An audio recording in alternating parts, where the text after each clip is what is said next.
පසුගිය වසර 30 කාලය තුළ ශ්‍රී ලංකාවේ කුකුළු පාලන කර්මාන්තය කැපී පෙනෙන ප්‍රගතියක් පෙන්නුම් කරයි. අතීතයේදී කුඩා කර්මාන්තයක් ලෙස ගෙවතු ආශ්‍රිතව ආරම්භ කළ කුකුළු පාලනය අද වන විට දියුණු තාක්ෂණය භාවිතා කරන ඉතා දියුණු ව්‍යාපාරයක් බවට පත්වී ඇත. අද වෙන විට මහා පරිමාණ කුකුල් මස් සහ බිත්තර නිෂ්පාදකයින් නවීන තාක්ෂණය යොදාගන්මින් නිෂ්පාදන කාර්යක්ෂමතාවය වැඩි දියුණු කරගනිමින් ඉල්ලුමට සරිලන ආකාරයට මෙම කර්මාන්තය මෙහෙවනු ලැබේ. වත්මන් කුකුල් කර්මාන්තයේ ප්‍රධාන අගයදාම දෙක වන කුකුල් මස් හා බිත්තර නිෂ්පාදන අංශ ඉතාමත් හොඳින් සංවිධානාත්මකව වර්ධනය වෙමින් පවතී. මෙම කර්මාන්තයේ ප්‍රධාන යෙදවුම් වන කුකුළු ආහාර අමුද්‍රව්‍ය හා ඉහළ නිෂ්පාදන හැකියාවක් සහිත කුකුළු ප්‍රභේද ප්‍රධාන වශයෙන් ආනයනය කෙරේ. කුකුළු මස් බිත්තර හා ඒ ආශ්‍රිත අගය එකතු කර නිෂ්පාදන අපනයනය කිරීම සඳහා ඇති ඉහළ විභවයට මෙතෙක් සම්පූර්ණයෙන් ළඟාවීමට අප අපොහොසත් වී ඇත. අපිට ලැබිලා තියෙන සංඛ්‍යා දත්තවලින් අපිට පැහැදිලි වෙච්ච දෙයක් තමයි කොරෝනා වසංගතයට කලින් අවුරුදු කිහිපය තුළ කුකුළු මස් සහ බිත්තර පරිභෝජනය ක්‍රමයෙන් ඉහළ ගිහිල්ලා තියෙනවා. ඒ කියන්නේ ජනතාවගේ ආදායම් ඉහළ යන කාලවල එයාලගේ ආහාර රටාවන් වලත් නොඑක ආකාරයේ වෙනස්කම් සිද්ධ වෙනවා. කොහොම වුණත් ආර්ථික අර්බුදයේ පැවති කාලවල ජනතාවගේ පරිභෝජන රටාවන් වලට අහිතකර බලපෑමක් සිද්ධ වෙලා තියෙනවා කියලා අපිට පැහැදිලි වෙලා තියෙනවා. මේ හේතුව හින්දා ආර්ථික වශයෙන් අවදානමට ලක්වෙච්ච ජන කණ්ඩායම් වල ප්‍රෝටීන මන්ද පෝෂණ තත්ත්වයන් වගේ ගැටලු නිරීක්ෂණය කරන්න ලැබිලා තියෙනවා. குறைந்த முதலீடு மற்றும் உள்ளீட்டை கொண்டு ஆரம்பிக்கக்கூடிய வீட்டு பின்புற கோழி வளர்ப்பானது நிதி நெருக்கடியான நிலைமைகளில் அக்கோழி வளர்ப்பில் ஈடுபட்டுள்ள குடும்பங்களுக்கு நிலையான வருமானத்தை அளிக்கின்ற தன்மை சுவாரஸ்யமாக இருக்கின்றது. இக்கோழி வளர்ப்பானது தேசிய உற்பத்தியில் குறைந்தளவான பங்கினையும் மற்றும் முதலீட்டாளர்களுக்கு குறைந்தளவான லாபத்தினையும் வழங்குகின்ற போதிலும் பொருளாதார நெருக்கடியான காலங்களில் வாழ்வாதாரமாக அமைவது குறிப்பிடத்தக்கது. කුඩා හා මධ්‍ය පරිමාණ කුකුළු පාලන ව්‍යාපාරිකයන් ජාතික නිෂ්පාදනයට වැදගත් දායකත්වයක් දක්වන නමුත් ආහාර පිරිවැය කාලයත් සමග කැපී පෙනෙන ලෙස ඉහළ යාම ඔවුන්ට මුහුණ දීමට ඇති විශාලතම බාධකයයි. එය එම ව්‍යාපාරයන්ගේ වැඩි දියුණුවට හා ස්ථාවරත්වයට අහිතකර බලපෑම් ඇති කරයි. සුළු හා මධ්‍ය පරිමාණ නිෂ්පාදනය සඳහා යන ආහාර පිරිවැය වගේම මහා පරිමාණ නිෂ්පාදකයන් සඳහාද ආහාර පිරිවැය විශාල වශයෙන් බලපාන. ඒ වගේම අපි දන්නවා මහා පරිමාණ නිෂ්පාදනයේදී රට තුළ වන නිෂ්පාදනයට අමතරව ඉන් ඔබට යා හැකි විභාවයක් හැකියාවක් තියෙනවා. මේ කරුණු සැලකීමේදී මහා පරිමාණ පාදකයන් සඳහා ආහාර සඳහා යන පිරිවැය වලට අමතරව විශාල වශයෙන් ගොවිපලින් ඔබට ගිය බාධක රැසක් බලපානවා. අපි ඒ ගැන දැන් කතා කරමු. අපට මෙම අභියෝග බොහෝමයක් පැන නගින්නේ ශ්‍රී ලංකාවේ ආයතනික ප්‍රතිපත්තිමය සහ නියාමන පරිසරයෙන්.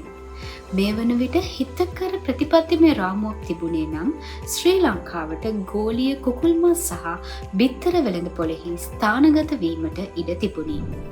කුකුළු ආහාර සඳහා පනවා ඇති බදු අඩු කළහොත් කුකුල් මස් සහ බිත්තර වල මිල සැලකිය යුතු ලෙස අඩු කළගත හැකිය.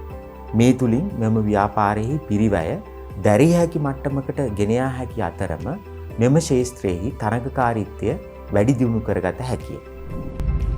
නමුත් ප්‍රශ්නය බදු පමණක් නොවේ. රාජ්‍ය ආයතන මෙම අංශය සඳහා මුදල් වෙන් කරන ආකාරය පිළිබඳ නැවත ස්ථාබලිය යුතුයි. වක්නිසාදයක් කුකුල් කර්මාන්තයේ ආශ්‍රිත පර්යේෂණ සඳහා හෝ ජාත්‍යන්තර වෙළඳපොළ සොයා ගැනීම සඳහා හෝ එම මුදල් වලින් ලැබෙන දායකත්වය ප්‍රමාණවත් නොවන බැවින් එබැවින් රාජ්‍ය වියදම් ප්‍රතිවගත කිරීම අත්‍යවශ්‍ය වේ.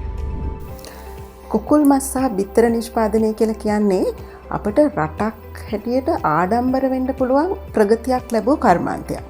ඒ වුණත් අද වෙන තුරුම මෙම කර්මාන්තය එහි පූර්ණ විභවය කරා ළඟාවිලා නැහැ.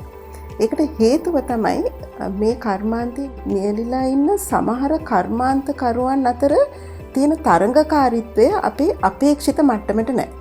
මේ පිටුපසින් සිටින්නේ රාජ්‍ය ප්‍රතිපත්ති, රාජ්‍ය රෙගුලාසි සහ ආයතනික ව්‍යුහ. ඒකට අපි අපේ පර්යේෂණය තුලින් යෝජනාවලි ගණනාවක්ම ගේනවා කොයි විදිහටද මේ රාජ්‍ය ප්‍රතිපත්ති, ආයතනික ව්‍යුහ සහ රෙගුලාසි වෙනස් විය යුත්තේ කියලා.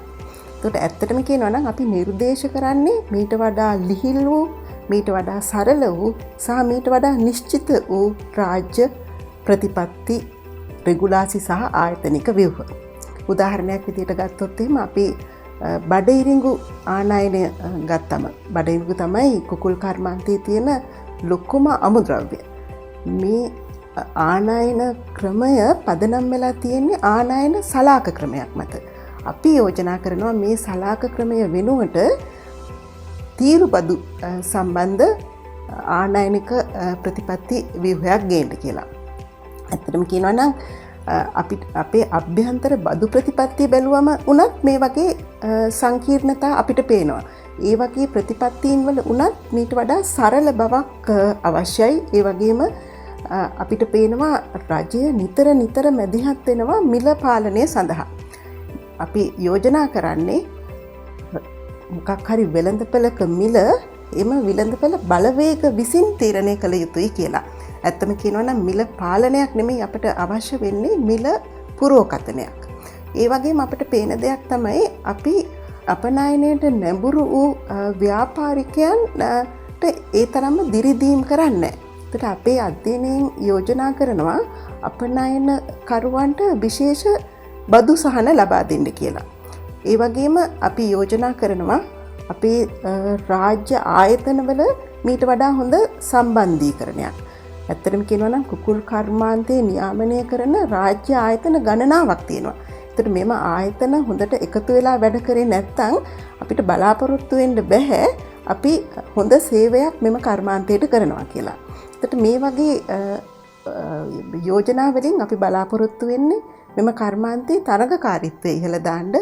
එම ඉහළ දැමීම තුළින් අපි බලාපොරොත්තු වෙනවා මෙම කර්මාන්තයෙන් ලොකු දායකත්වයක් අපේ රටේ ඉදිරි ගමන සඳහා.